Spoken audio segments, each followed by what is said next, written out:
US has imposed sanctions on Chabahar port. Pakistan has entered into an alliance with Saudi Arabia. An attack on one country will be considered an attack on another. And most importantly, what affects a normal citizen of India is that USA has imposed costs on issuing of HIB1 visas. So this quota of HIB1 visas, whatever quota the US government issued, almost 70% of it was availed by Indian citizens. And the cost was something around $6,000. Now the USA has raised its cost to something around $100,000. So if a company wants to sponsor a person HIV-1 visa, the company will have to pay $100,000. Now we are not very much sure right now whether it will be on a blanket case that it will be $100,000 for the entire lot they are having, or it will be per person, that we don't know as yet. But USA has imposed it, and it is going to affect India because the most important export of India is the services, the IT sector. And where is this IT sector based? It's based in South, it's based in Chennai, it's based in Hyderabad, it's based in Bengaluru. All these cities are going to get impacted. And what is our government doing about it? Our Prime Minister, our government is doing what best they do. 365 days a year, 24/7, they are in election mode. They are touring election state of Bihar. They are doing rallies. They are in full election mode. And a common citizen of India is reeling under sanctions of USA. Already we know we are facing 50% sanctions.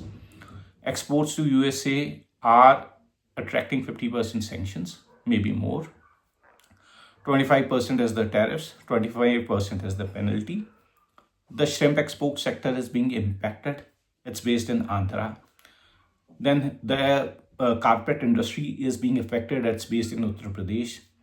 Gems and jewelry from even the state of Mr. Prime Minister Modi, Gujarat, is being impacted. But nothing is being done. So in these circumstances, as the citizens of India, we are forced to think that is he the best option? Is he in tune with the problems which we are facing? See, we saw regimes falling around all around India, in Bangladesh and Nepal and Pakistan and Sri Lanka. But they were due to three factors, that's high unemployment, inflation, low levels of growth, which by grace of God do not affect us. We have a good rate of growth, which is something around 6%, 6.5%. In the reign of Mr. Manmohan Singh, it used to be something around 8 to 9%, that we must remember. Unemployment rate is also under control, inflation is also under control. So those circumstances will never arise in India, as far as I foresee. But then we should have options in politics. So when we are talking about options in politics, we come across the member of the most prominent political party of India. Today, some people would say it is BJP, but in the yesterday years, it used to be Congress. And the Congress of today is just a mere shadow of what it used to be. It has been reduced to 99 seats in Lok Sabha. And it doesn't seem very well that it is going to do good. It is going to emerge as a formidable power against BJP. In that scenario, what becomes important is that India alliance becomes strong so that they can mount a challenge to the ruling BJP and NDA. A person should come who should think about the nation as a whole. The progress should be on national basis in entire nation, entire regions, from north to south, east to west. All regions should have the fruits of development. Why they should be limited to a specific state? Why all the capitalists are pouring their money in a specific state? Why isn't it flowing pan-India basis? That's the question. So for that very basis, a coalition government led by India bloc is the need of the hour. And secondly, the most important emphasis which this government, which I hope will come, needs to give on education. A lot of impetus has to be given on education, because that is what actually raises a society up. A lot of engineering colleges have to be set up. Industrial clusters have to set up based on the strengths of a particular state or region. Investments have to be made in critical sectors, in robotics, in AI. Investments have to be made, and most importantly, social justice should prevail. The fruits of this development should reach each and every region of India without any discrimination on the basis of caste, creed, religion, or race, or differences of language, as we all call them. So, in this scenario, what we see is that we need a visionary leader, a person who has experience of running a government, who is an able administrator. He knows how to handle the bureaucrats, how to get the social policies worked out, how to implement them.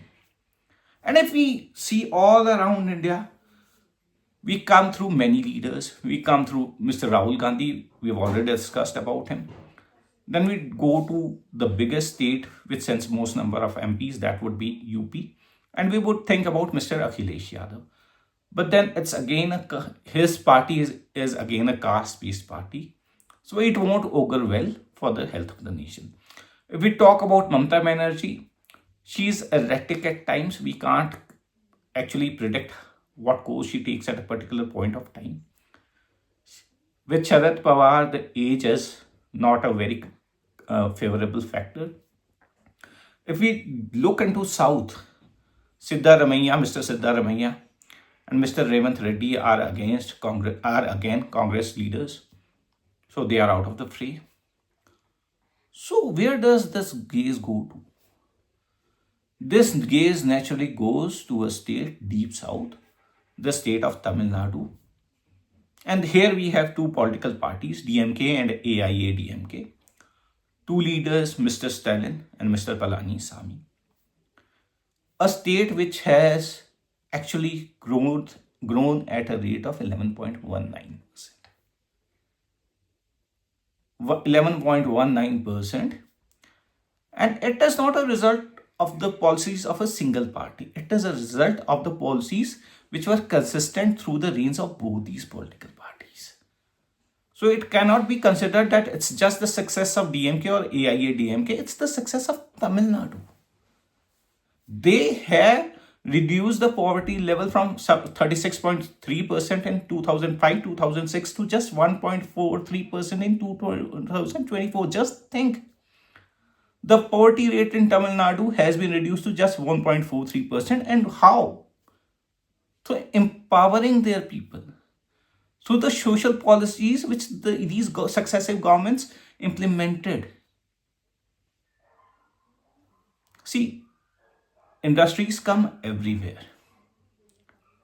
So what happens is, when a government changes, the policies also change and the businesses face acute problems. But in Tamil Nadu, this was not the policy.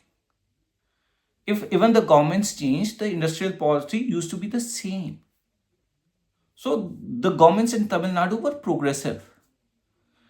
And when the resources came from industrial sector, when the government had earned resources from the industrial sector, they actually invested those resources in social policies. And these social policies improved the public health, infrastructure, productivity, and skill set of the population. So with a population which has a high skill set, the state was able to venture into more complex economic activities. And as a result, the GDP also grew and the growth also grew. That is the beauty of Tamil Nadu. Highest number of PhDs in India, the state which holds this distinction, it is Tamil Nadu. R&D, research and development is the strength of Tamil Nadu.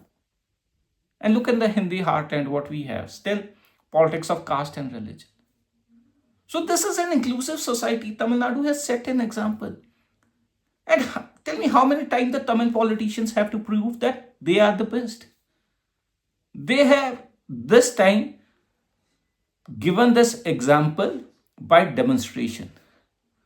This rate of growth 11.19%, when Indian economy as a whole is growing on 6.5%, almost double. And they've been setting benchmarks, they've been setting standards from 1967 itself. After the death of Pandit Nehru, when Mr. Shastri also passed away in a plane crash in Tashkent, you know who was the leader of the Congress party, the most important leader of Congress party in the world, in India? It was Kamraj. In 1996, Mr. Mugnar came close to becoming the Prime Minister of India. And yet he couldn't become the PM because he did not know Hindi. So some people will say that you are making a cause for making people from Tamil Nadu as prime ministers. Why they don't know? They don't even know Hindi. I would ask those people a question: does Mr. Modi know Kannada? Does he know Malayalam? Does he know Telugu? Does he know Tamil, the oldest ancient classical language in the world? Does he know it? But even then, he is respected and he is accepted as PM of the entire nation by the people living in the south also. And everything can be balanced when the growth comes. If a person is coming from the south, most important thing is his power base lies in the south. He is away from the caste and religious vagaries of the politics of the north. He will not depend on the caste and religious politics of the north to get his votes. He knows his base is there. He has come to power on the basis of the coalition strength. The coalition parties have made him prime minister because he got suitable number of seats from his state, that is Tamil Nadu. So he has the power in his hands and he is not related to the vagaries of religious and caste politics of the north. Just think what wonders he can do. He can build a truly inclusive society in the nation because he has done it in Tamil Nadu. He has the experience to build a society which he has an experience to build a society which is inclusive. Back there it was a Tamil society. Now think what wonders he can do it as an Indian society. We will become a beautiful bunch of flowers. All our religious differences, caste differences would be set aside. And what would be our vision? Our vision would be the development of the nation. And this person will not be held captive of the crony capitalists. This person would be looking to leave a legacy of growth, a legacy of development for the nation. But to implement this, I request the Tamil politicians, you have set examples in your state. But you have to leave this exclusiveness aside. Now it's time for you to set your foot in the national politics. Because India needs you. And for the politicians of the day, the entire political biradari or the class we have in India, I would request them that if there has to be unity in diversity in India in a true sense, if all cultures have to be assimilated, we have to give chances to the people who deserve it. And leaders in Tamil Nadu duly deserve it. I make a case for that. They have proved it again and again. So it is on you that when this government goes, the government which is just in election mode, working just on religious basis, caste basis, trying to win elections, just think the people of India whether it is going good to us or it is doing bad to us. It's the question which we have to think about. And when the sunlight will come, a day will come when the true coalition era which started in 90s will again come back. The leaders of the opposition have to sit together. They have to settle their differences and make the most prominent, most distinctive and most successful face as the Prime Minister of India. So friends, this was all from me. Vanakkam Namaskaram from my side. I hope you liked my video, and if you did, kindly like, subscribe and share my YouTube channel, Layman History and Geopolitics. Vanakkam Namaskaram to all of you. Thank you.